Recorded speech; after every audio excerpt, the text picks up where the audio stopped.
Welcome to the Dixie Doggers podcast. We're here to share knowledge and heritage. We hope y'all enjoy. Southern Cross. It's the best cut gear in the business. We run it on our dogs. Hit up Dave Williams at Southern Cross Cut Gear. Go to www.hogdoggear.com.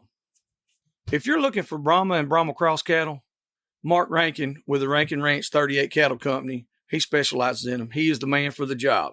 He's based out of Oglethorpe County, Georgia, and you can contact him at 407-832-2077. If you're buying or selling land, farms, or hunting property, these folks know land. Phil Wilson with UC Hunting Properties, 678-791-3483. Good afternoon, everybody. Got Joey and Nate here with you one more time. Dixie Doggers podcast coming to you. We continue to grow, trying to accommodate the masses out there in the world and all the countries that we have listeners in. We thank you very much for taking time out of your life and your busy schedule to turn on the Spotify or the Apple or whatever platform you're listening on. Thank you for doing that. We really appreciate it. It helps us grow. Helps us keep bringing things to you. We got a guest on with us tonight that's met him a little while back.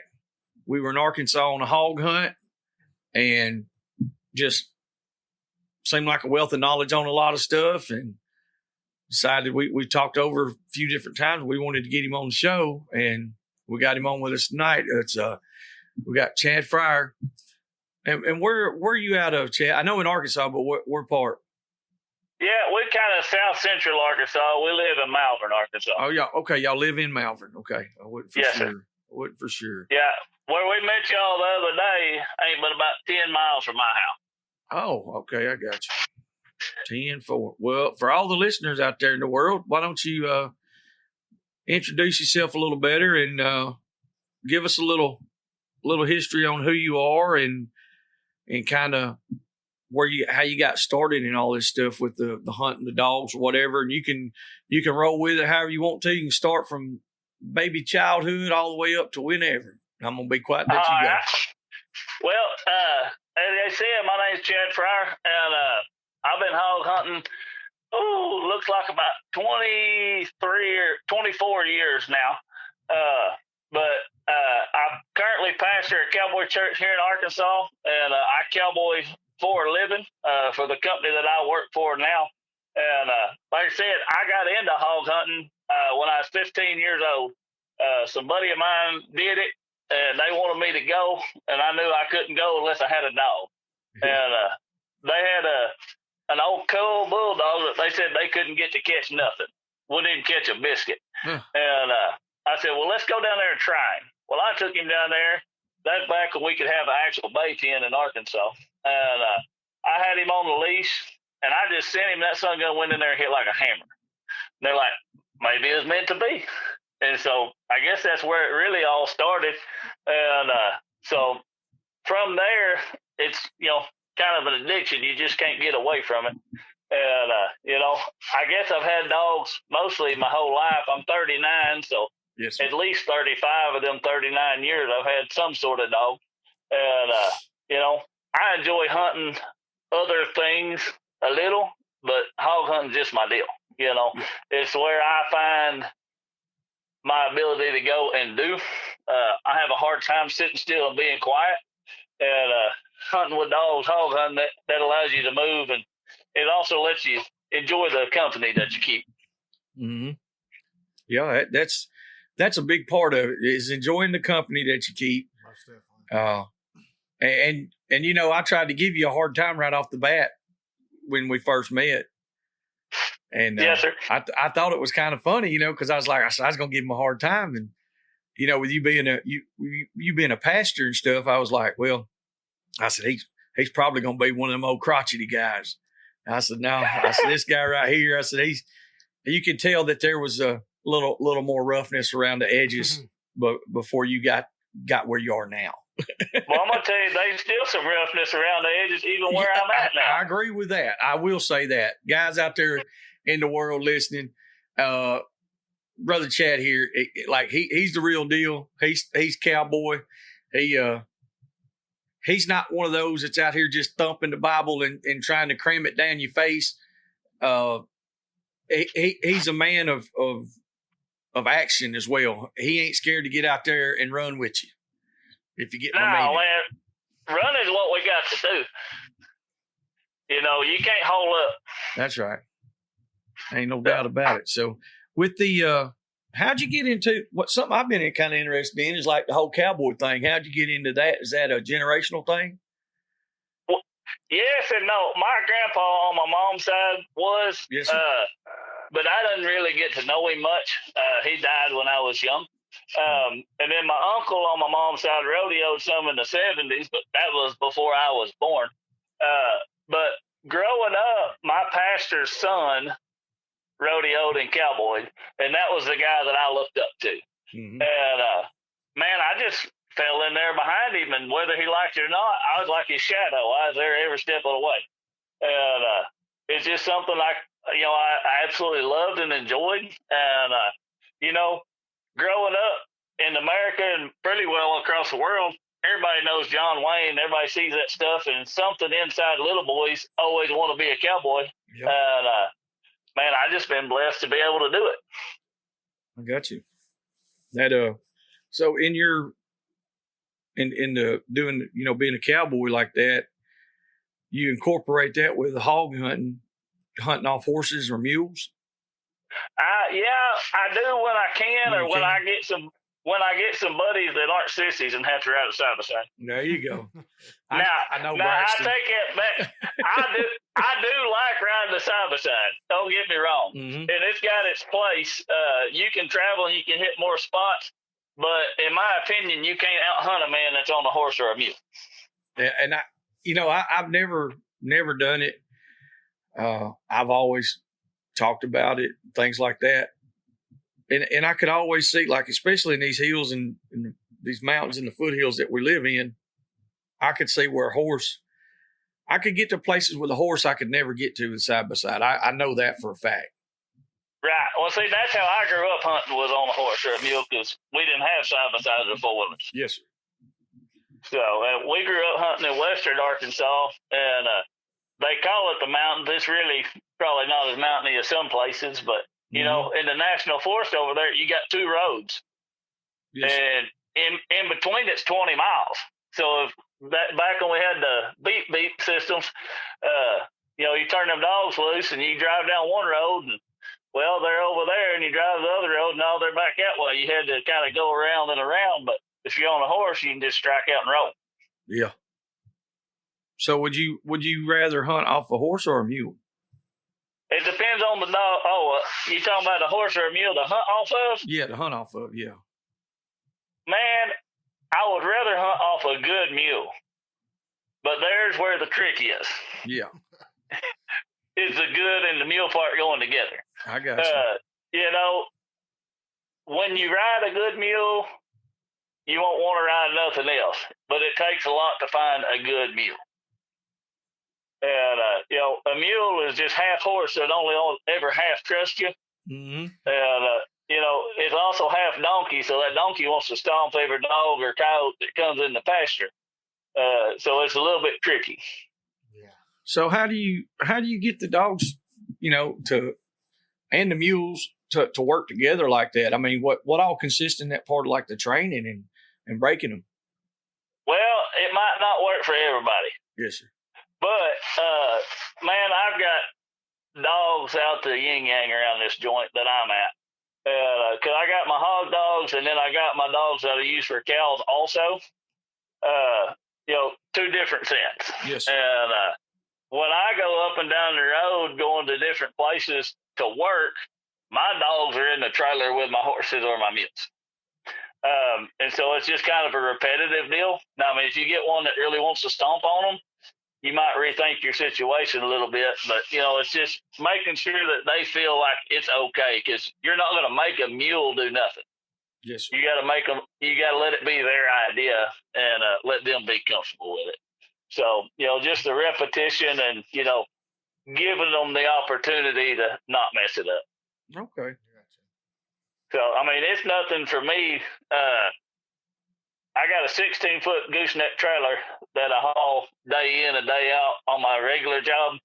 And the same horses or mules that I would hunt off of would be the same ones that I ranch off of. And, it's nothing to have 6 border collies running in and out between them the whole way up and down the road. Oh, so that, like with the stock dogs and stuff there, how many stock dogs do you keep on a daily basis working? I have 6, and I can use 1 to 6 at any given time. Okay. I always carry 3, a minimum. But I try to rotate them out. That way they ain't wore slap out time I really need them. So I know there's a lot of different forms and stuff for training. What all goes into? Can you hear me? Yeah, I hear you. Can you hear me? Yep, you're there now. All right. I'll look at my phone, make sure everything's good. What all kind of goes into the training process with the stock dogs? Is it something you start when they're real young, or do they have to be a little more mature to get settled in and start working, or how's that go? We'll be back after a quick break. A quick thanks to supporters of the Dixie Doggers podcast: Southern Cross Cut Gear, UC Hunting Properties, Rankin Ranch 38 Cattle Company, Animal Housing Solutions, Boars N Broads, Ada Y Transport, Crockett Taxidermy and Processing.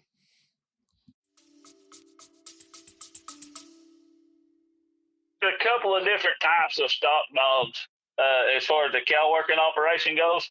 And I've had both and enjoy both. I appreciate both. Most of the time, your cur dogs are going to circle and bay.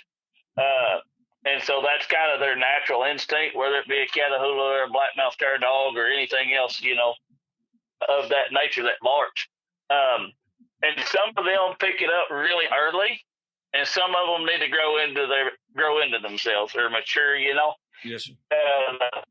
But these border collies that I've got, like I said, I've had yellow dogs, I've had Catahoulas, but doing this every day, I really enjoy my border collies because they're just very, very intelligent, and they naturally want to work.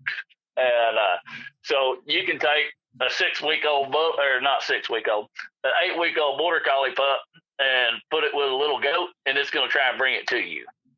Wow. It's just their breeding. Now, most of the time, when it comes to a dog and how good it's going to be, this is hog dog, cow dog, squirrel dog, whatever. The person or the handler is going to be what limits the success of that dog. Yes.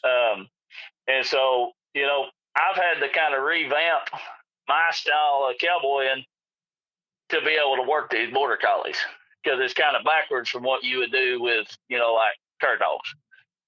So it just takes watching and learning the dog and being able to work with them, and for them to be an asset to you instead of you being in their way or them being in your way. Okay. I got you. Yeah, it's just something there. I couldn't tell you how many people, they're like, man, I got a blue heeler and I know he'll be a great hog dog. Or they want to take them to the bay pen, stuff like that. So with you having both types of dogs, what's your outlook on that? I mean, why would you not take your border collies and go to bay pens or go or take them and try to bay hogs or whatever? Is it a different style or what is it? Well, it's kind of funny you asked that, because I thought about that very thing today. Number one, in my opinion, my border collies are worth too much to me every single day. That's the way I make my living. And now they're going to get hurt in the cow working. I had one get a hole ripped in his shoulder and his jaw broke like 6 weeks ago. Mm-hmm. It just happens. But, taking them to the bay pen or to hunt, they're worth too much to me to use every day versus doing something for recreation. Yes. Now, with that being said, I've got one that wants to hunt, and I've been thinking about taking him. But the only kicker on that, them border collies don't bark. Yeah. And if they do bark, they're in a bind or they're not comfortable in the situation. You know what I'm saying? So in the border collie breed, barking is a sign of either weakness or uncomfortableness. Mm-hmm. And so they wouldn't sound off well. But I got one, we was pending a set on Sunday, and I had Bo Henry with me and another guy that was helping me. And I had 3 dogs with me, border collies, and all of a sudden I'm missing one. And I always put, on this place down there, it's a big place, so I always put my tracking system on them when I turn them out of the truck. And I had Bo Henry my boy holding the Garmin on the saddle. And I said, "Where's that dog?" He said, 500. I said, "Really?" He said, "Yeah." I said, "What about now?" He said, 520. Mm-hmm. He got out there to 550, and I whistled, and he come back. But he hit a trail. We've had a bunch of rain, like I think it's 10 or 11 inches here, in just a couple of days. And so everything's been pushed up the high ground, and he hit him a track, and I'm pretty sure that's what he was running. He was going to find it. Yeah, he was getting busy. Yeah, he went 900 from me about 2 weeks ago on the same kind of deal. He come across a hog track going under the fence, where they travel back and forth, and I just let him. But anything over 1,000, it's hard for him to hear me, so I didn't want to let him get too far. Yeah, I imagine not. That's pretty funny. I lost your dog. Yeah, we I've had those type dogs in the past myself, but just as a pet, or like somebody was getting rid of one, rehoming it, or couldn't keep it anymore. And they were super smart dogs, and like you said, they're really naturals at stuff. And like I've had a lot of people ask about the whole deal about why not take them to a bay pen, and I'm like, well, it seems like like healers and stuff like that, like the ones working cows, and I don't do this, so I don't know 100%, but it's like they're pushing. They're pushing the stock ahead instead of circling. Like you said, the cur dogs, that's why the Catahoulas and the blackmouth curs, in my opinion, that's why they would do better in a bay pen setting, because they're going to circle and bay. Yeah. Instead of nip and push. Well, and like you got, even with that, your healers really want to push. Yes, sir. But that's kind of where they got their name. They want to push on the heels. Mm-hmm. But like them collie dogs, they really want to gather it and bring it back to you. Yes, sir. You know what I'm saying? And so, if you were in the bay pen, if you were to stand somewhere, I could probably really impress with the handle on the hog with the border collies, because they want to bring it back to me. Yeah. And so they're going to get around the other side of it and try and push it back my direction. Last summer, I had 2 of them with me, and I was on a tractor, and I was moving hay. And I let them out to run, go back to the truck, so they kind of get all their business done and burn some of that energy. And about 300 yards in front of me is a pond in the middle of one of these cow pastures, and a big boar hog jumped and run up out of that pond. And y'all guys know me. I can't help it. If I got a dog there's a hog in the way, I'm going to triple latch and dump the box. Yes, sir. That's mean you got along good on that part. You ain't lying about that. You can't catch them with dogs sitting in the box. That's right. And so I had my 2 good border collies with me, and they was kind of running out to the left of the tractor. And I seen that hog jump and run. Excuse me. And I just flipped the door open, and I gave them 3 whistles. I said, "Come by," which is the command to go in a clockwise motion. Yeah. And they go out there 300 and turn that boar hog and bring him back to my tractor. Wow. And he gets about 100 yards from me, and I go to feeling. I don't have my pistol. All I got is my case folding pocket knife. And I'm like, how am I going to do this? And so I just decided it was better for him to live to see another day. So I downed him, but he run right in front of the tractor. I could have run him over with a tars. Yeah, that right there to me, that's like me and Nate were hunting last night, and if we would have had that, it would have been perfect. Because like the hog was 100 yards at the most away from. Most of the time, he never got more than 200 or 300, and he kept wanting to make a circle. He'd go out and tap the road, and he'd come back in. I was like, man, I said, if we could get him just to turn back to us, man, if we'd had a couple of dogs like that, we'd have been in business. We probably still wouldn't have caught him though, but it would have been it would definitely been interesting to see. Yeah, now I ain't saying they knew it was a hog. They might have thought it was a big yearling. I don't matter. Know. They done the job. They done the job. They went and got around it, brought it back to me. Amen. That's what I'm saying. As long as they're doing their job, that's, and like you're talking about commands and stuff like that. Man, them dogs don't know what we're saying. They just know it's words, and they know means a certain thing. Yep, you go this way or you go that way. Yep, and I've had people, they're like, well, I trained my dog in Spanish. I'm like, it doesn't matter. You can train a German dog in Spanish. They don't speak what we speak. They just know the sound of what we're saying. No comprende. That's exactly right. And that's the deal. I mean, you asked about the horses and the mules and the dogs and stuff. Yeah. It's just that repetition. I got you. That association of this. When I do this, this is my reward. Mm-hmm. Or if I do this, this is when I get in trouble or get a monkey stomping. That's right. So what are you looking for to find that real good mule, or to find one that you can hunt off of? Well, the first thing you want is one that wants to be with you. Okay. Because some of them are standoffish, and that's okay. They have their place, but you don't want one that shows a lot of fright or scared. You want them to be confident in what they do. It's just like a dog. If you send a dog in there and it sees the hog and it turns and runs away, you probably ain't gonna keep hunting that dog. Yeah. When you show a mule or a horse something and it's scared to death, I mean, you could probably get it over it, but there's too many good ones out there to mess with trying to get it over something that, a fight that you shouldn't even started in the first place. Yeah. They carry themselves a lot like people do, in that confidence, whether it's high or low. And, when there's a wreck, some people run to it and some people run away and some of them just sit back and record. Mm-hmm. And, when it comes to horses or mules, I want the one that's going to go to it. I want them to be able to take the fight or the drive to whatever we're doing, not be worried about what's going to happen or the outcome of it. Yes.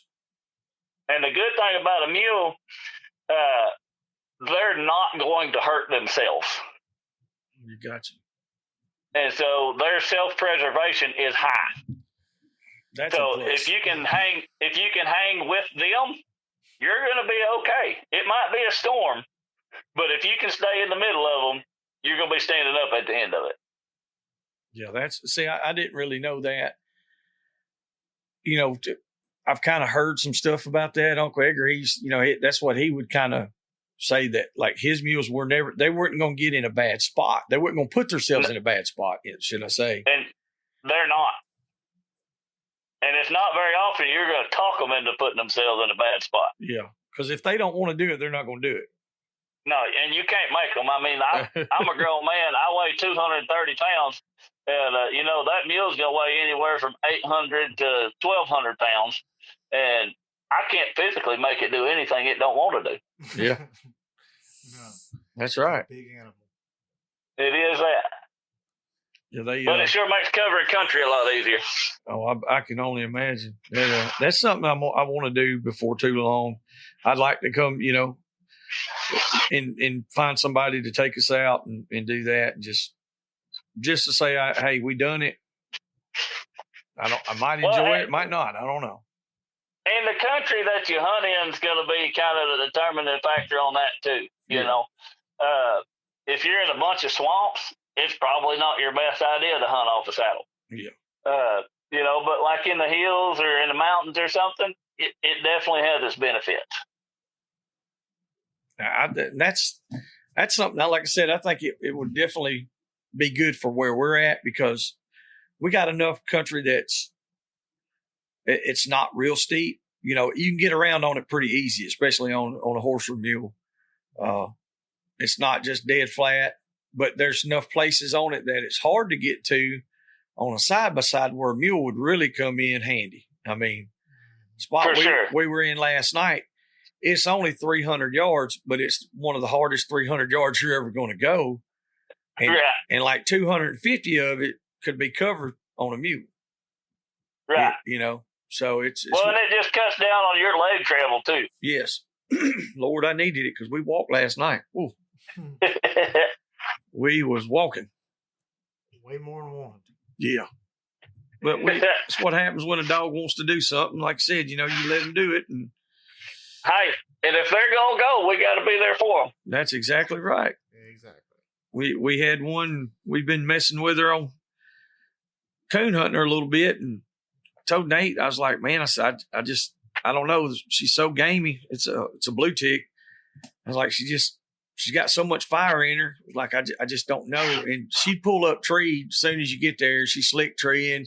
She don't want to stay hooked. She wants to run a track.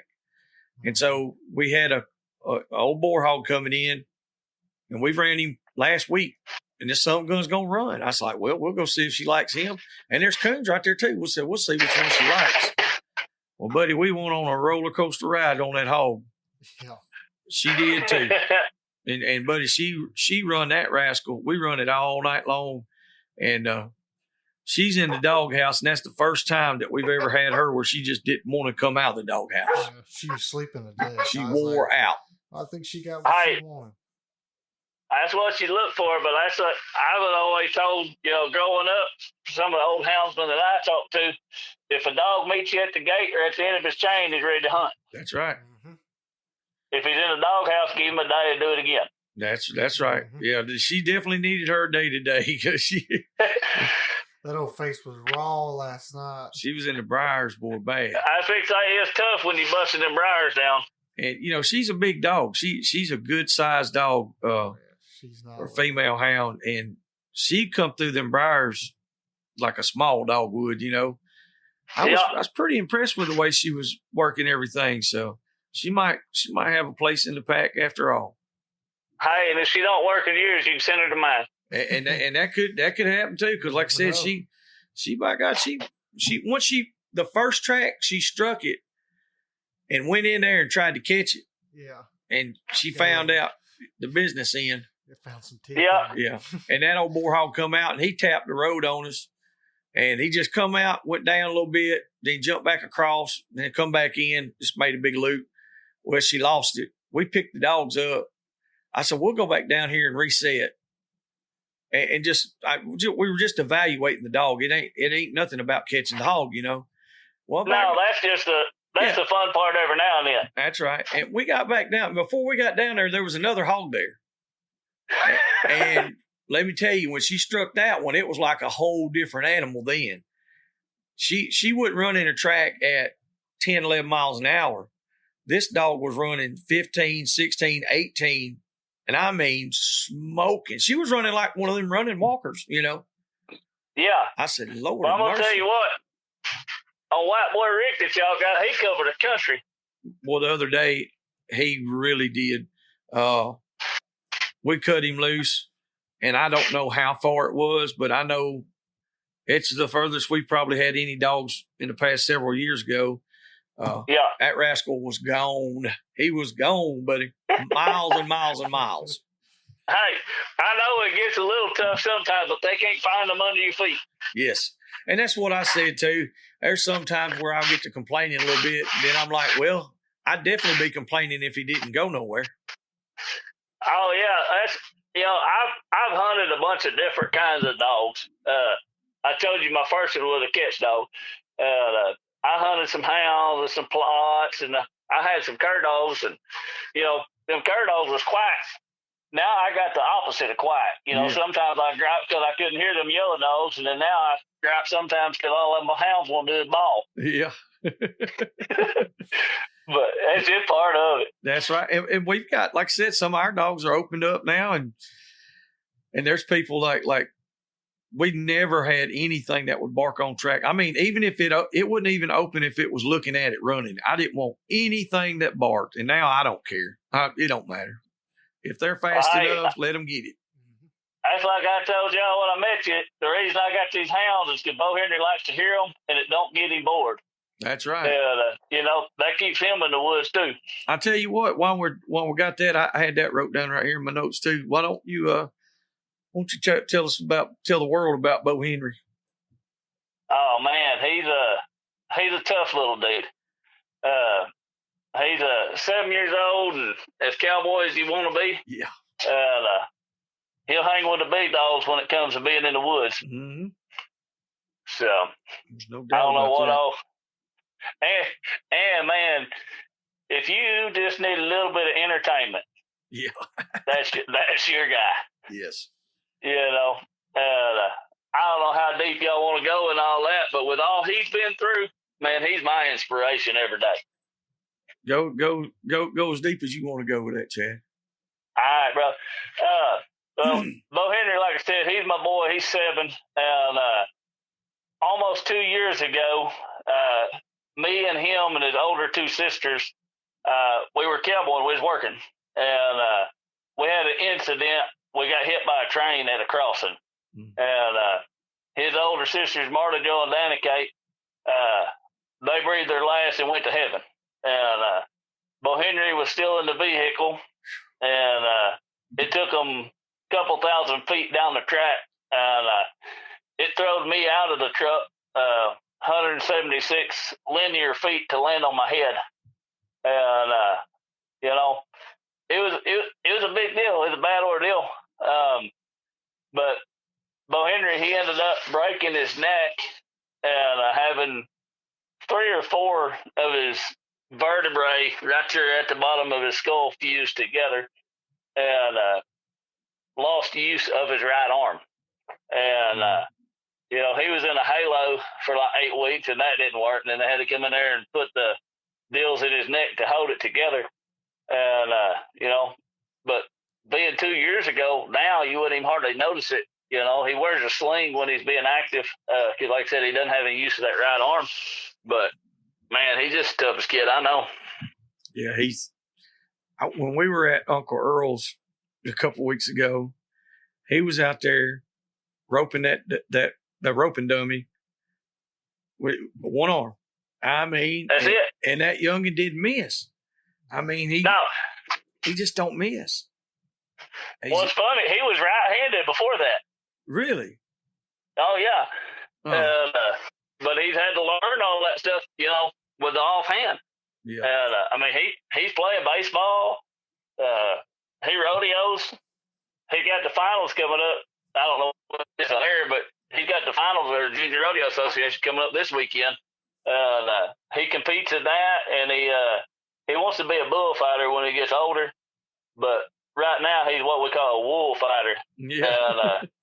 And he gets out there in his baggies and stuff during the sheep riding. Yes, sir. And helps protect them cowboys. So that's cool. He's a cool kid. Oh, yes. There's no doubt about it. When we were hog hunting, he kept us entertained, and is tough as a pine knot for real. There ain't no doubt about that. He's special. There's no doubt. He's a special youngin. We've been talking about it. I think I'm gonna get him a harness made for my dogo. Yeah.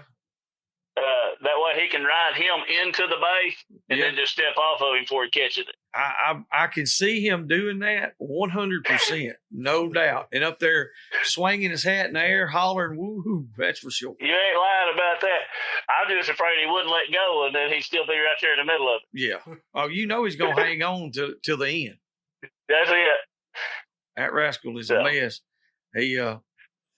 He ain't scared of nothing, and no. He don't seem to meet no strangers or nothing. You're doing a fine job with that youngin', that's for sure. Well, man, I sure appreciate that. So he's a trip, that's for sure. Yeah, I can't wait to go hunting with him again. We'll have to go again pretty soon. Well, he says that plot puppy that I picked up down there belongs to him. Oh, he's got it, confiscated. Yeah. He took ownership of that. He said That's my dog, Daddy. Yeah, I had a kid that as a matter of fact, it was last night. No, that's my dog, Daddy. Which one? That's that blue tick. So so here, I guess what I'm telling you is it don't stop. No. Oh, It's that feed water But hey, tax. yeah.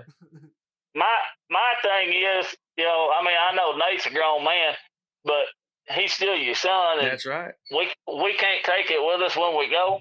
And if we ain't building up the next generation, what are we doing it for? That's 100%. That's about as good as it gets. People, I see a lot of guys that are in their 30s, and all they want to do is argue and fight with the guys in their 20s. And then the guys in their 40s, they're arguing and fighting with the guys in their 30s. And I'm like, what are y'all doing? How are we, how are we helping each other? And I get it. There's always going to be some arguing and disagreeing and stuff, but some of this stuff gets out of hand. Hey, you want to know what the best part about me is? What's that? I ain't got no social media, so I don't even have to see none of that business. Yeah. You're doing good on that part then. That's for sure. I know there's a bunch of it on there, but man, we supposed to help each other. That's right.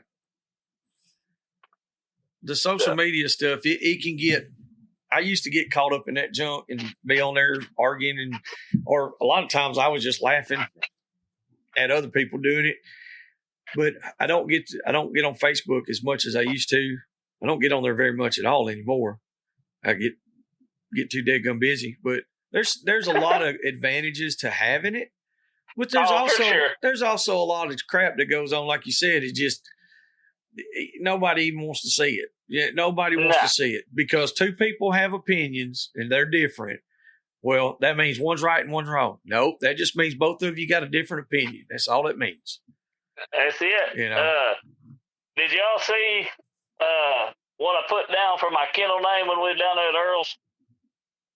No, I'm trying to think. No, what'd you put down? Come and see. That's and it's got a double meaning. Yeah. One of them, I can talk about my dogs. I can brag about my dogs. In my opinion, they might be great. In your opinion, they might be pot lickers. But don't talk trash about it. Come see them. Come hunt with it. That's right.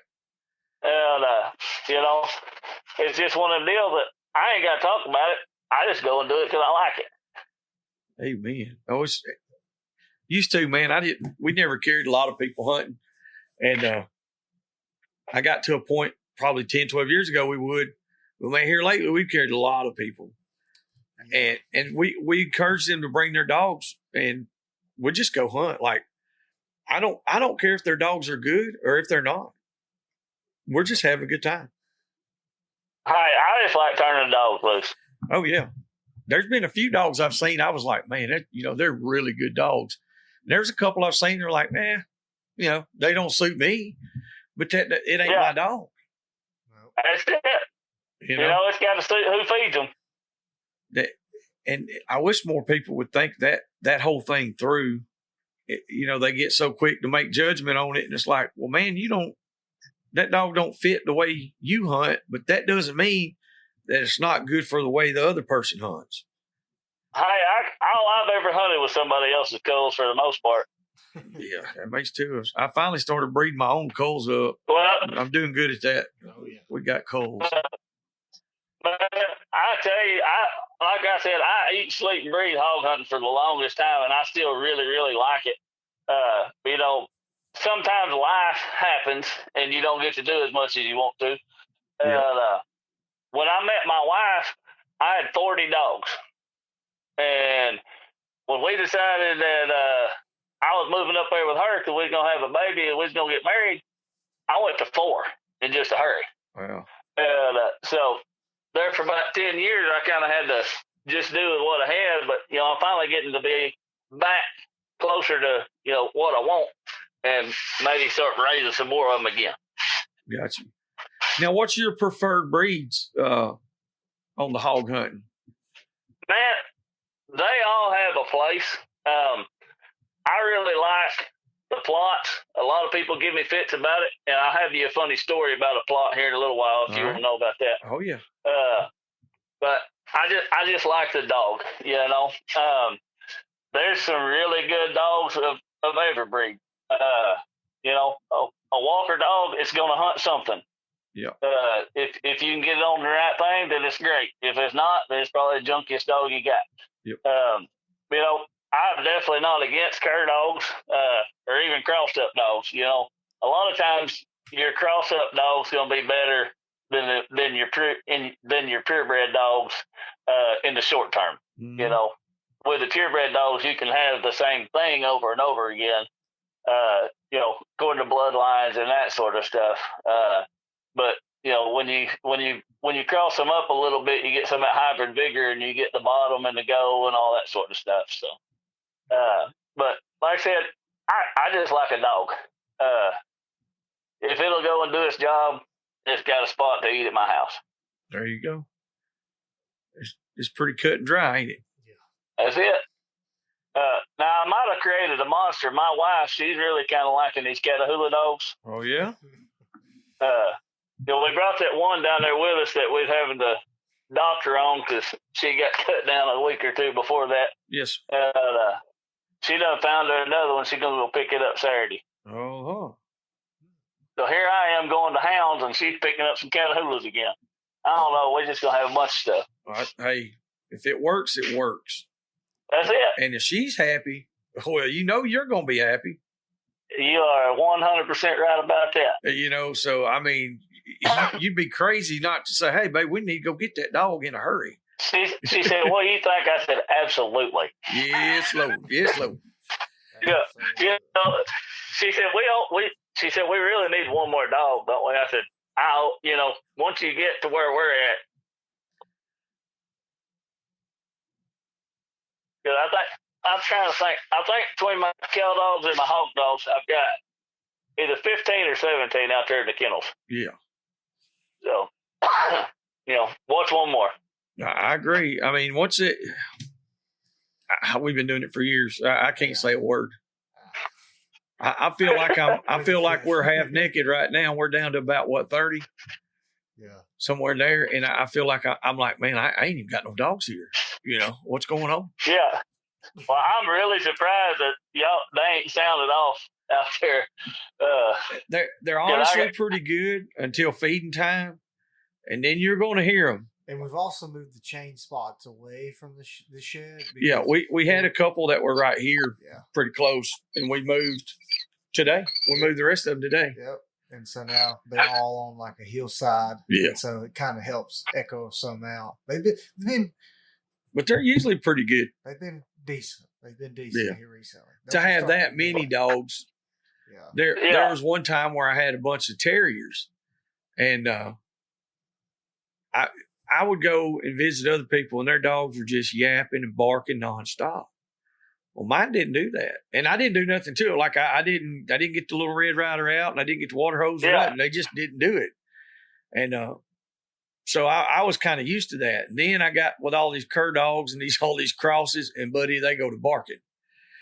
Right. So there had to be a little bit of education involved there. Nathan got a hold of a few of them, and with this litter of puppies here, we got some that's anywhere from 4 months to 6-7 months old, and there's certain times they'll get to going, but they know what that nozzle sprayer is on the water hose.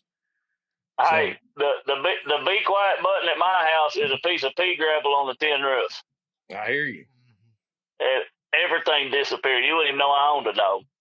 Yeah. And that's the way a lot of times it is here. It takes one little thing, and then all of them just get quiet. It goes from wide open to nothing. Yeah, you texted me a while ago, said, "You ready?" I said, "Yes, sir." I hollered out there at the kennel, said, "Y'all be quiet. Hush up now." Because I'm talking about, I had just pulled back in the driveway, and they was hammering. Yeah, I was going to say, they was probably raising sand, wasn't it? Oh, yeah. It's a good thing I don't have very many neighbors. Yeah. Our neighbors have been really good about everything, but we've always been good neighbors too. It goes hand in hand. If they need something, they know all they got to do is let me know. I'll help any way I can. And we try to be we make sure our dogs they're kept up. They're not getting loose running around, tearing people's stuff up. It happens. I understand that part, but you can do everything in your power and you'll have way fewer incidences. That's for sure. If you just you got to take care of your business. Yeah. Well, that's I've got a bunch of registered Herefords here at my house that belong to my company I work for.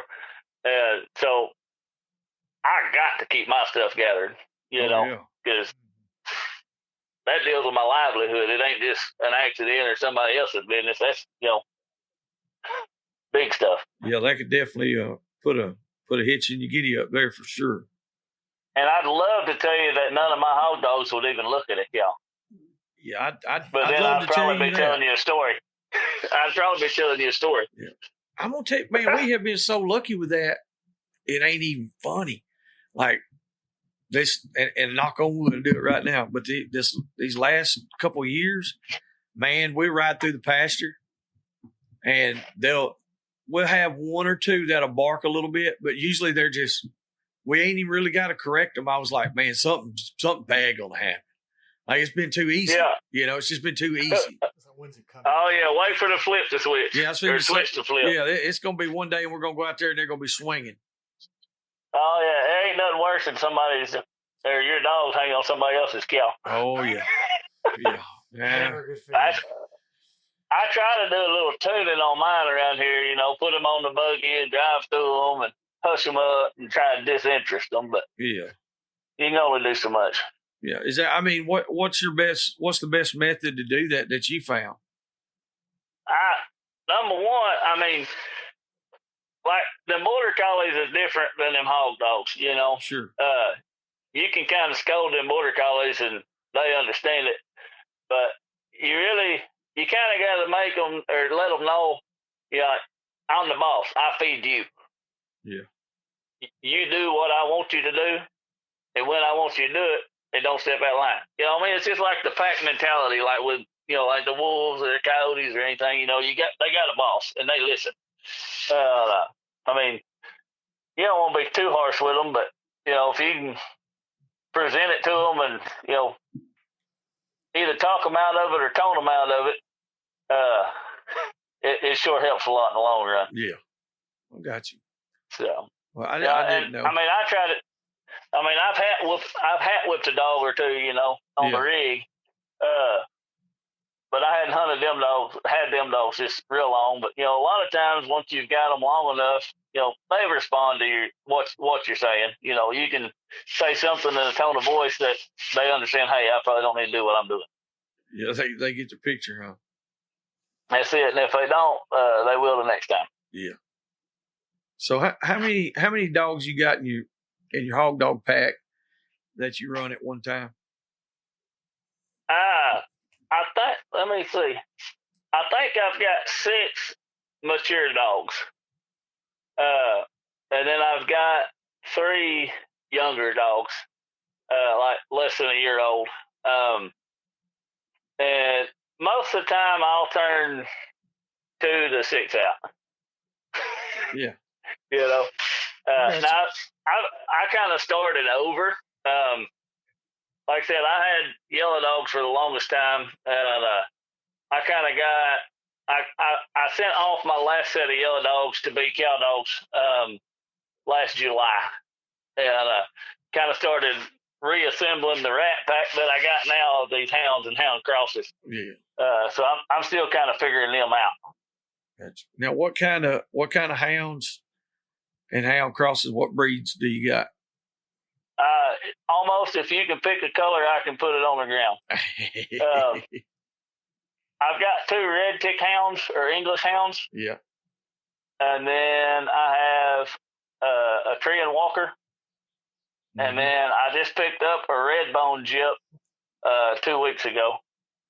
Okay. And then I've got a half blood dog. That's a mature dog.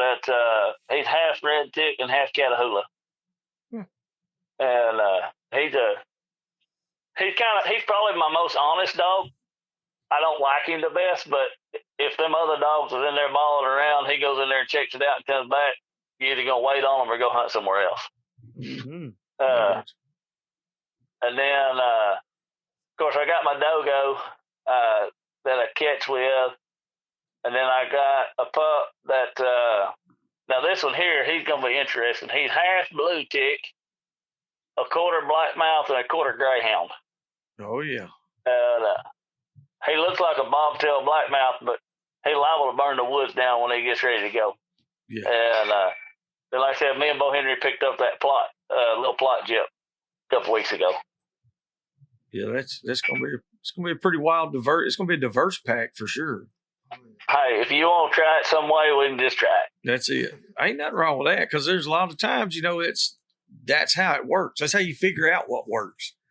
That's it. And, I'm gonna hunt them and mill around and do. And when I decide to call one or two, I'll try and replace them with one good one. Yeah. And what might not work for me might be somebody else's best dog. Exactly.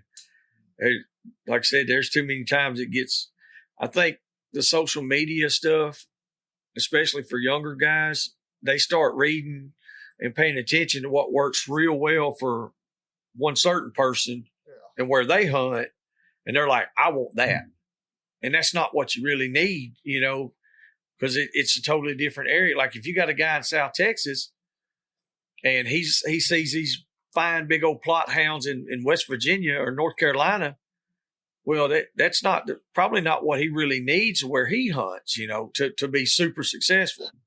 He probably needs a little different dog. So if people just go where you gut and say, hey, if you want to do your own thing, roll the dice, throw it out there, get some dogs, go run them, see what works for you and what don't. It'll. If it works, it works. If it don't, do something different. That's right. Don't be scared. Don't keep that dog if you don't need that dog. Yeah, that's from experience. That's it. And that can be a hard thing sometimes. People like dogs and get attached to them. But if it's gonna be a pet, be a pet. If it's gonna be a hunting dog, be a hunting dog. Exactly. You can have both, but it makes it harder to do it efficiently. It does, because there's sometimes when them hunting dogs, they get that pet mentality going on, and then there's times where that pet mentality, they get the hunt dog mentality going on, and they get confused. Yeah. It happens. And it just happens. From personal experience doing it, sometimes that pet decides to eat a hole through your wall because he heard a mouse. Yeah.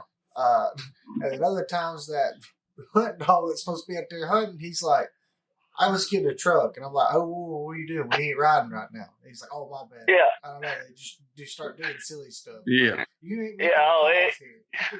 No, you're not the boss. No. That's it. My Cannabula is really, really bad about it. And I'll be like, what are you doing? He'll like look at me, and then he'll just like go off and go hunt again. And I'm like, this dog drives me crazy. Yeah. Oh, is that what we're doing now? Yeah. Oh, yeah. That's we are. I guess we could hunt. And what's real funny I guess if it's okay with you, we'll hunt today. Then the next time you can't. Oh, yeah. He's the best you've ever seen. Oh, yeah. It's funny if I get That's the way it happens. If I get on to him, he'll go and look at Dad. And he'll be like, see how he talked to me? And I'll be like, he ain't going to save you. Yeah, it's literally like that. He's like, you seen how he's getting on to me? He let me do whatever I want. It is. It's literally like that. He'll come over there, he'll whine, and he'll get. I'm like, dude, you're supposed to be a hog dog. You need to go. It's hilarious. It is funny how that works that way sometimes, ain't it? So now, what all kind of in Arkansas, do y'all have a bunch of stipulations and stuff on the hog hunting down there, Chad? Like having live hogs, moving hogs, or anything like that? Can y'all do that? Under Arkansas law now, you cannot have a live hog. A live feral hog. On private land, you can hunt them by whatever means is okay with the landowner. Whatever that looks like. There's really no regulation on the private land. On the public land, it's a little gray sometimes, but most of the time it's only during an open season in incidental pursuit. I got you. And on like the WMAs and stuff around here, which we've got a lot of, most of them you're not allowed to dog hunt for hogs on them. I just don't get that in all these places. I don't understand that. I have a theory. All right. I don't know if they'll show up and take my birthday away or nothing, but in some states that have a major feral hog problem, they get a government subsidy check in order to assist in the control of the feral hog population. Uh-huh. Some states don't get that check from the federal government, and I don't know that they may not make regulations to let it get to a point to where they could receive that monies and then allow you to do it to show improvement. Huh. I could be completely wrong. It makes sense. But that's the way some politics stuff works. Yeah. Definitely goes that way sometimes. You guys know as good as I do. There is a time and place to trap hogs. Yep. If you're trying to get them off of a location. But there is also a time and place where them hogs get trap savvy and you couldn't melt them down and pour them in it. Yep. And with a trap, you got to wait on them to come to you. But with a set of dogs, whether it's, like a government contract or, certain permissions for people that, could get it, they can go to the hogs. Mm-hmm. That's right. So, it just depends on if they really want to do something about them or, if they're just waiting on a check. I got you. It makes a lot of sense because, like I said, I've never been able to just wrap my head around it. I'm like, man, it just seems like you hear about how bad this hog problem is everywhere, and then we can't go hunt them on the public lands. Right. Which doesn't make sense. It's supposed to be public land. Yes. It's supposed to be public land for us to, to practice our right to hunt and for sustenance. But it's regulated to the hilt. Yes. Well, and I see sometimes where they get off on that stuff. Some people, even due to the regulations, they'll still catch them and transport them or move them here or move them there, which, to be able to hunt them. But, not all of us is that way. A lot of us try to play by the rules. Yeah. And I'll be honest, there's a lot more that do that now than I think there's ever been because we've lost so much. There's a lot of people that, they're not going to be affiliated with guys who are out here breaking the law and acting a fool. I know I'm not. Yeah, I'm not going to break the law knowingly. That's right. Or I'm going to do everything I can do to be in compliance. Yep. But, I'm colorblind and my dogs are too, so, they can't read posted signs or purple paint. Yep. And, things like that, if you got to go across the line and go get your dog or something, I don't see it's a huge deal. If it's, landlocked block of public land and there's no access to it, if you're hunting the 5,000 acres that surrounds it and there's a 200 there, what are you hurting? But now if you were going over there and trapping 40 or 50 head of hogs and then putting them in a trailer, taking them somewhere else and dumping them out, yeah, that's an issue. That can be a big problem. For sure. And so like there's, there's levels of breaking the law. I look at it like that, it's like, because sometimes, and I know it's happened with us, there's been times where we got somewhere and stopped and I looked and I'm like, damn, we ain't supposed to be over here, and it is what it is. And then we continue on. We ain't hurt nobody. There have been times where I've been on properties and I get the landowner's phone number and I'll text him and say, hey, buddy, I don't know if y'all got game cameras over there or whatever, but I went to go get my dogs today. If y'all get any pictures, it's me. And I let them know. I try to communicate, and that seems to avoid a lot of conflict. Man, that communication is the biggest thing. And sometimes it's hard to do, like if you don't have service. Of course, y'all down here, y'all know how well our service happens. That's right. But communications, it'll take you a long ways. Yeah. And that's all it takes a lot of times is just getting off your butt and at least extending a hand in communication, at least try. Yeah, and that's what kind of cracks me up now. You was kind of joking about, being in the buggy with the preacher earlier. Yeah. And I remember y'all down here, we caught that sow down there on the creek, and I walked around, I found me a stick, and I put my whole weight on that thing, and I'm telling you, it didn't budge. Yeah.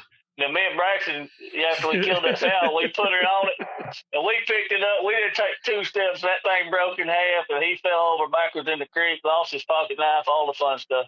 Yeah. And y'all said, dang, I thought you were supposed to be the preacher. I said, you should have seen me for Jesus. Yeah. But, being in the position that I'm in now, especially, being a pastor and a hog hunter and a cowboy, you kind of got to try and play by the rules. Yes. Because when you don't, that's the first thing people's going to call you on. And, you got to set that example. You got a lot to lose, even if it's a lot of people might not look at it the way I do, but your name, that's, that's the biggest thing that a man's got is his name.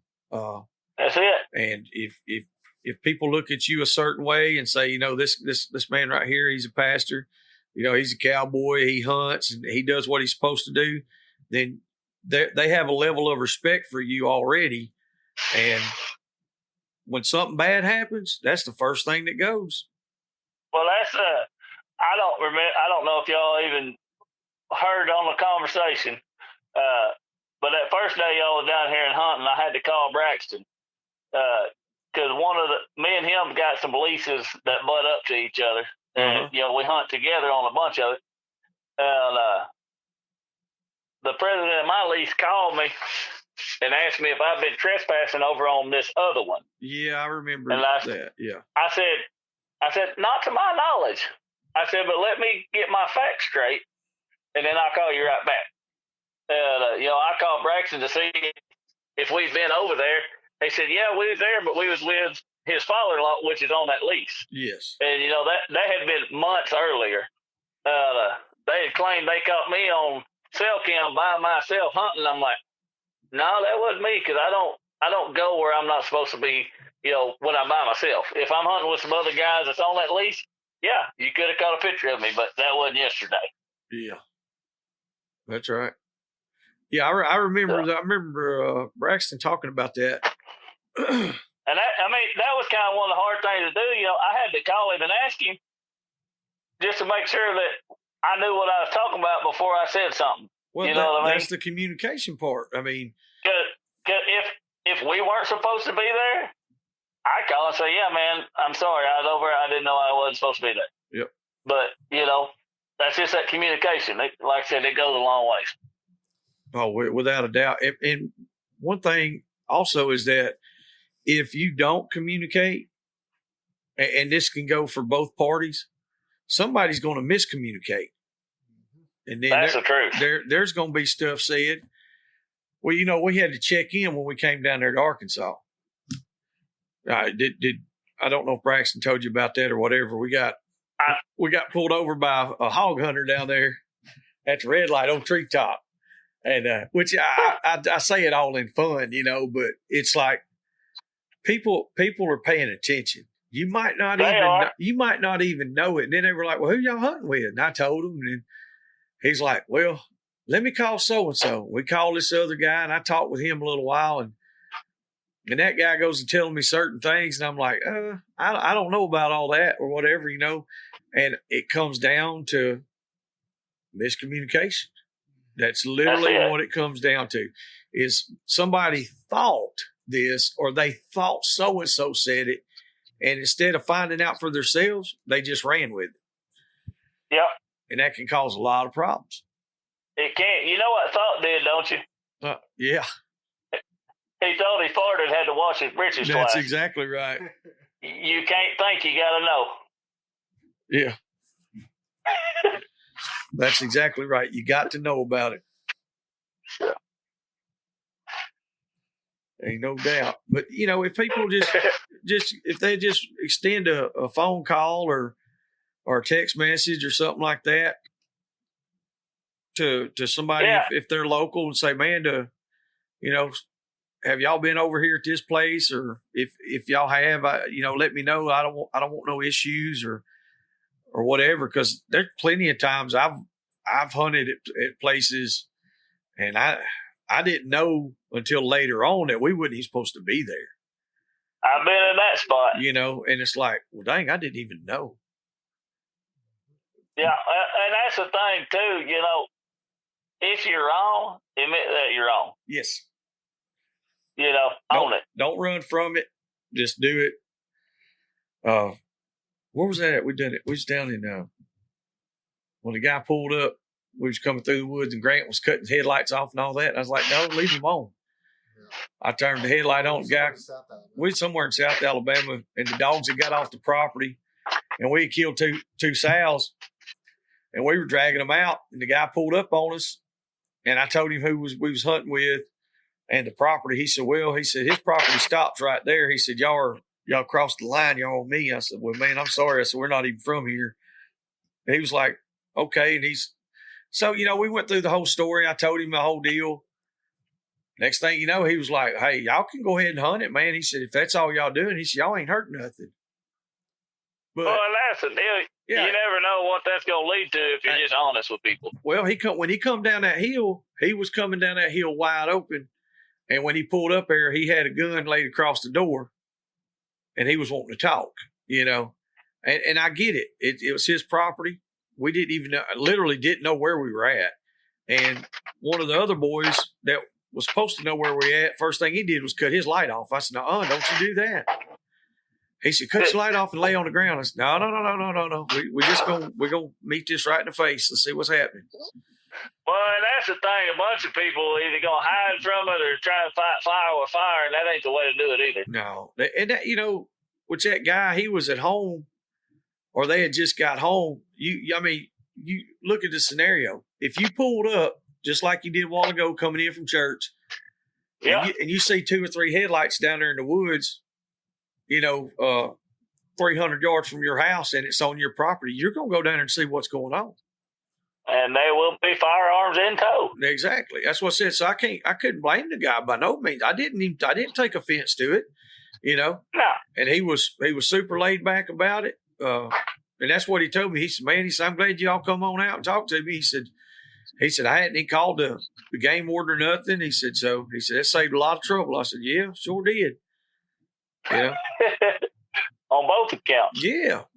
Exactly. It ain't that hard. People just make it hard. No. That's all it comes down to. They sure do that. That's all it comes down to. So what you got in the future for the Hog Dog Incorporated you got going on down there? What's the next step? Well, next step's getting over turkey season. Oh, Lord, I know. Because to the best of my reading ability in Arkansas, you can't have a dog on the ground during turkey season. Yep. And so I guess they're going to get fat for a little bit. And as soon as that lifts, man, every chance we get, we're going to cut them loose. Gotcha. A lot of people are seasonal hunters. And I like hunting in the cold weather. It's easier on everything. It's better. But when I kind of got back into hunting, pretty seriously, my wife and I talked. She said, I think you need to get back into hog hunting. I said, I've been waiting 10 years on you to tell me that. And she said, why that? I said, because I've been wanting to. I said, but she said, well, just do it. I said, well, you know what that comes with? She goes, yeah, I know. If you're going to have them, you're going to hunt them. Yep. So, I mean, we'll hunt all year round, Even summertime, we'll go at night, whatever it calls for. But, man, I'm going to hunt these dogs I got and see what they are and go from there, I reckon. Shoot, yeah. Now, we're doing all the stuff that you've done in your life, messing with all these animals. What kind of tips or tricks do you got for, like, health issues and stuff like that, old home remedies or whatever it might be that you think would be helpful for the listeners out there? Man, there's a bunch of that stuff that'll help you, but a lot of it just comes back down to your nutrition and, taking care of your business. Feed a good feed. If they're not doing good on it, try something different. Make sure your water's good. And water's a big thing.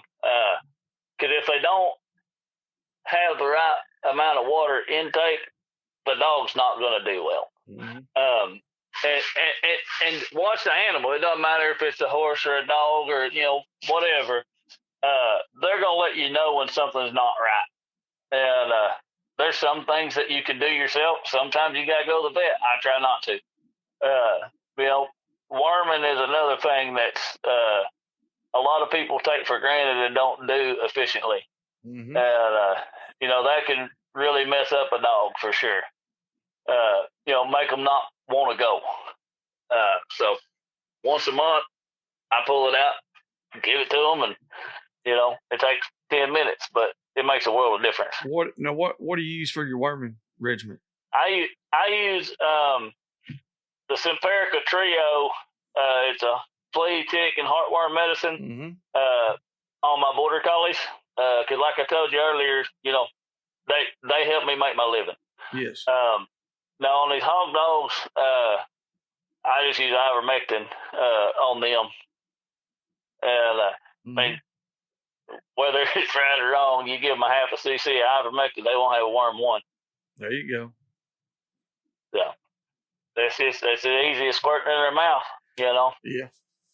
Now that can be tricky every now and then. I've brought back a nub once or twice. But, yeah, it can be pretty tough. We've had a few of them. It's a little tough on it. So you got. Well, I was worming a horse the other day, and he did not like it. And he reared up and pawed me in the back, facing me, and I'm like, man, how did he even get all the way around there? Yeah. But you just got to pay attention. That's a heck of a hug there. So. That's a big hug. So I ain't so sure it was with love. Yeah, I was going to say he probably wouldn't love it on you too much. No, he wouldn't. I always try to get a good hunting story.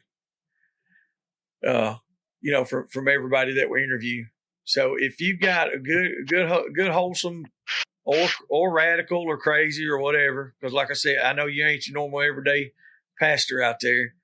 If you got a good hunting story or two, we'd like to hear. Well, I think I got two that would tickle our fancy. All right.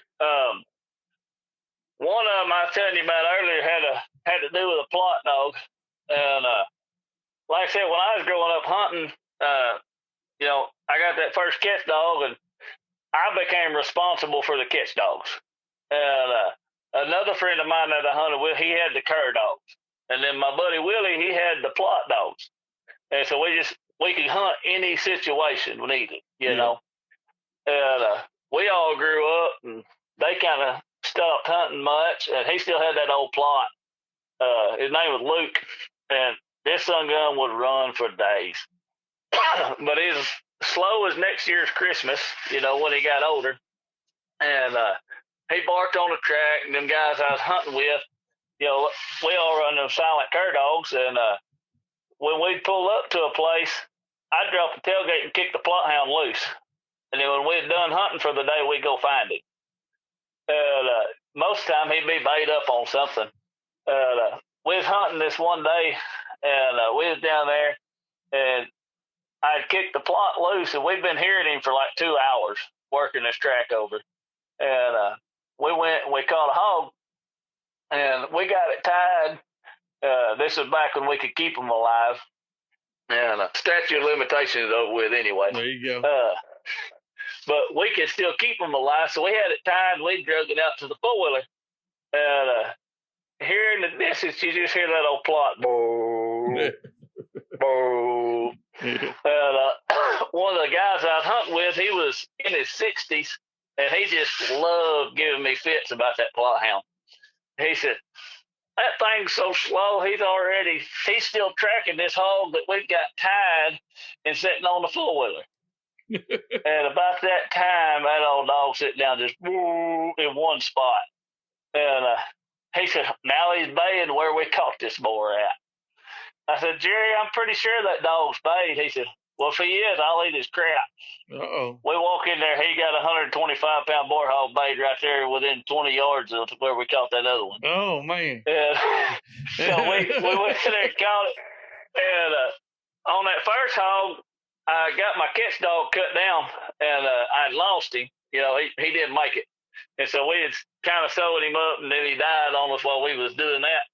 And we went in there and caught him with some of my rougher cur dogs with that plot hound, and got everything cut up again. And we was on the way out, and we had the plot dog and like 5 or 6 puppies that was less than a year old left that was not injured, from the hunt. And you come up to this Y, and there's like a 5-acre patch of woods that the road just splits and goes around and then comes back together. And we said, let's make one more drop. You know how that one more drop always goes. Every time. And we kicked that plot hound and them puppies loose, and they went in there and they just sat down hammered baying. And we catch some pretty good hogs here. But this one I'm telling you about on the same hunt is probably the best one I've ever caught. And we ended up catching him. But we went in there, and there were 6 guys in our hunting party at the time. And I pulled my 44 mag rifle out of the scabbard, and my other buddy pulled his 30-30 out of the scabbard. We kind of split that road and went around in 2 groups of 3. And we get in there, and the older guy that was giving me fits about my plot dog, he was with me. And we looked, and them dogs had bayed, and this is a big sucker. And I pulled the bead down on him, and I said, man, I'd sure like to shoot him, but I don't know where Dennis and them are. And I hear him from across the way. He says, shoot him. I'm in a tree. Shoot him. He was out of the way. He shoot him, so shoot him. So I swatted him with that 44 mag, dropped him in his tracks. And if he wouldn't have pooped that day, he'd have weighed 500. Good Lord. And it takes a lot of hog to weigh that much, but he was all there. It takes a lot of hog. So that is funny though. That was a good one. I lost a good dog that day, but we took probably the best hog that I've ever took. Yeah, that's a short big hog. He probably had 3-4 inch cutters on him, but he was just massive. Yeah. We put him on the back of the 4-wheeler, and 4 of us had to sit on the front of it to even keep the front tires on the ground. Wow. Yeah, so another one. I was hunting down around Texarkana on the Red River down there with some guys, and this guy kind of had a hunting guide kind of operation. He had a high fence where they come in and shoot some hogs and stuff, and that's where we sold a bunch of our hogs to with this guy. Well, he had been to Montana on an elk hunt. And his guides up there was wanting to come hog hunting, so they struck him up a deal. And they said, we'll take you on another guided hunt if you'll let us come down there hog hunt, which is, pretty good swap. Yeah. And we're down there hunting, and it's snow on the ground, and there's a, bunch of water that year, so everything's kind of pushed up. The pickings was pretty easy.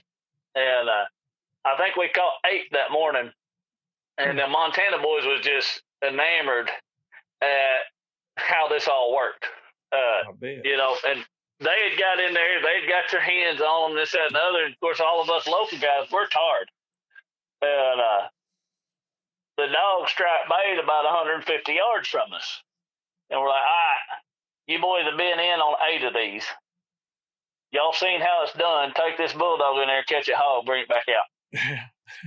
And they said, of course, they never, this is their first day of ever seeing any of this stuff, but we're like, y'all can do it. And so we sent them in there, and about 10 minutes later, the dogs are still baying. And we got a collar on our bulldog, and we can see them. They're 50 yards from where the other dogs are baying at. We give them another 5 minutes, so we've been 15 minutes baiting the same spot. And finally, the guy that was kind of in charge said, "Hey, Chad, go over there and see what the problem is. Go handle it." And I said, "All right." So I go marching through the snow over there. When I get to them, they're standing on top of what I think is a little knoll. Well, turns out it was a riverbank. Oh. And the hog is on the other side of the Red River, and they're on this side of the Red River. And they don't know what to do. And so fixing to find out. yeah, they finna find out. So I took and I called them on my phone. Cause I've just had a smartphone for like almost 2 years now, so I still had the flipper then for sure. No flipper. And, I called them. I said, "Hey," I said, "this hog's crossed the river," and it wasn't the big river. It was one of the tributaries, Yeah. And but it's right there where they come together. I said, "I'm fixing to have to swim over here and get it." They said, "All right, we're coming." They sent them boys with a good catch dog, and they had a dogo that they were trying, and they said, "We're gonna come over there and see if we can catch him with this dogo when you get the hog back this side of the river." I said, "All right." So I stripped down to my union suit and took my knife and a dog leash, and I swam across this thing and tried to catch that sow by hand, but she jumped back in the river. And she was swimming back across. Well, I had caught the 2 dogs that was over there bait on it. And I let her get about halfway, and then I cut them dogs back to her to keep pushing her, Yeah. And we had devised this a plan. Them boys was going to sit behind the levee with that dogo. And when I whistled real loud, they was going to pop over the levee and cut that dog loose. Yeah. And catch that hog. And it worked really good on paper in our head. Yeah. And like I said, that sow got about halfway. I sent them dogs, and they're gaining ground on her. She steps foot on that bank, and I whistled real loud, and they popped over the hill, and they cut that dogo loose. He ran in there and looked at her, and he went 3 counties away the other direction. Oh, no. So there I am. I done swam the river with snow on the ground, and now I got to swim back. It's pretty tough day, but it's a pretty good story. Yeah, that's a tough day. Well, let me ask you something. Did you have to repent? I was not in the right frame of mind to repent in those days. Okay, but I have since then. I was fixing to say I could imagine you was stomping your foot and saying some stuff. Oh, them alligators had to repent too. They was in the water. just for me being in the same spot with them. I hear you, brother. I hear you. I love it. And that's the thing about the whole deal about the communication and just being a man about things, doing that. We can laugh and joke about that now. You look back on your life and all the things that you've done and the way you've changed. But you're who you are, and that's, to me, that's what makes you special, is because you're somebody you're the same as me. We're all men. We're out here hunting. We're doing the same thing. And you're a pastor. I'm not a pastor. That's the difference in us. And there's not a lot of other places that you're going to find the same type of people like that. It's just not, because most of the time guys that are preaching, they're not out there swimming the river. No. With a knife in their union suit. That's it. I just proud I had a union suit. Yeah. Everybody else probably was too. Man, no, you ain't lying about that. They'd have had their sunglasses on if I didn't. I hear you. You know me, I wear long sleeves and breeches every day of the year. Yeah. But that's the only thing that we can be is us. We can't be nothing different. That's right. We can choose to have a change in lifestyle or a change in heart or what we believe in, but in the end, we are who we are. Yep. That's who God created us to be. And when we don't live like that, or we try to put on something different, we're doing a disservice to the creator of the universe that made us that way. Yeah. Amen. So, what we in? Hour and 20 minutes in, y'all liable to have to catch a sermon. We keep going with that. Yeah, ain't no doubt. But and that's the thing about it is, Like take Uncle Pat, for example. Uncle Pat always has a message. He's always got a message. But now he's going to be hooping and hollering and cussing and stomping and spitting too. It happens. And that's the thing about it. He's him, and that's who I want him to be. I don't want him to put on no show, which he's going to put on his own show. But you know what I'm saying? Don't be something that you're not. Yeah, you got to be you. Just be genuine, and I'll take that every day, all day long, over somebody who's going to be who they think I want them to be. I don't want all that. Well, we were actually talking about that at church tonight before I come over here to get on the phone with you guys. Yes, sir. That social media, for the most part, is everybody's best fake life. Yeah. And why would we get jealous over somebody's best fake life? Just be you and don't worry about the rest of it. Amen. That's as good right there. That's a good spot to leave off on right there too. Just be you and just don't worry about it. Just do your thing, brother. Amen. Well, Brother Chad, you got anything else you want to add to this? I got something that might be off the rails. Lay it on us. But I've listened to a lot of the podcasts that y'all put out, and I don't know that I've heard it yet. And if it's inappropriate, y'all can edit it out. But I'd like to pray for you guys and just the listeners, if that would be all right. Oh, yes, sir. Lay it on us, brother. Lay it on us. All right, guys. Father, we come to you this evening and we just thank you, Lord, for this opportunity to gather together, whether it be on the phone or whatever it is, to enjoy this time of fellowship. God, I just thank you for putting Nate and Joey in my life. We don't know what the meaning of it is yet, Lord, but we know that you've got a plan. And there's a big following on this place, on this podcast. And Lord, I just pray that if anybody is seeking you, that they would find you, Lord, that they would just lean upon you in everything that they do. And if they've ever got any questions or anything like that, they can reach out to Nate and Joey, get my contact information. I'd love to share with them. And Lord, I just ask that you would continue to bless these gentlemen and the things that they do. In your son's name I pray. Amen. Amen, brother. Amen. I love that. Absolutely love it. Yep, that's great. Okay. Well, Chad, we appreciate you so much, man. Look forward to hunting with you again and coming and visiting with you. And the door's open here all the time. You come on anytime. You bet. Well, guys, I surely do appreciate it. Yes, sir. Well, you have a good one. We'll see you. All right. See y'all. Bye-bye, buddy. Bye. Lord of mercy.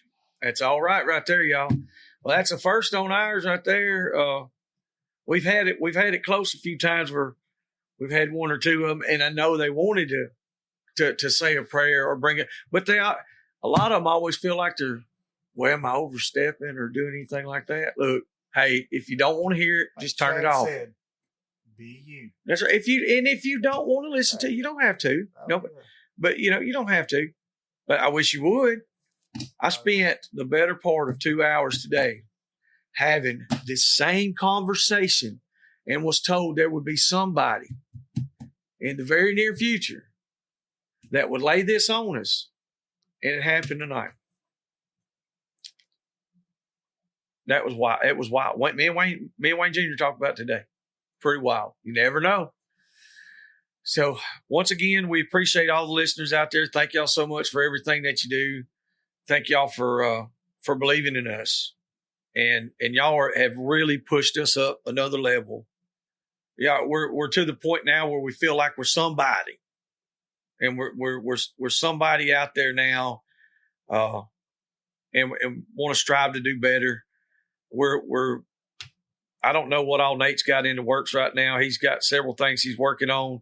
He'll be making some more announcements pretty soon. We're just going to grow. We're going to keep growing. Keep on keeping on. That's all we can do. So y'all make sure to go check out all our social media stuff. Go check out our YouTube. And check out the Patreon account. We've had several people join now, and that's a big help. It's a big plus for us. It helps us be able to bring you more real live stuff that's happening where you can see all of it. You just get on there and join up. It's a subscription based thing, and you'll get to see a little more in depth on what we do and who we are. So, and if y'all got some good dogs, y'all come holler at us. We'll go hunting. If y'all got some shitty dogs, come holler at us and we'll go hunting. And that means we just go hunting. That's all we can do. So, and till next time, I guess we'll see y'all then. Thank you. Later. Hope you enjoyed that episode. If there's anything or anyone you'd like to hear on the podcast, or if you'd like to come hunt with us, don't hesitate to contact us at dixiedoggers01@gmail.com.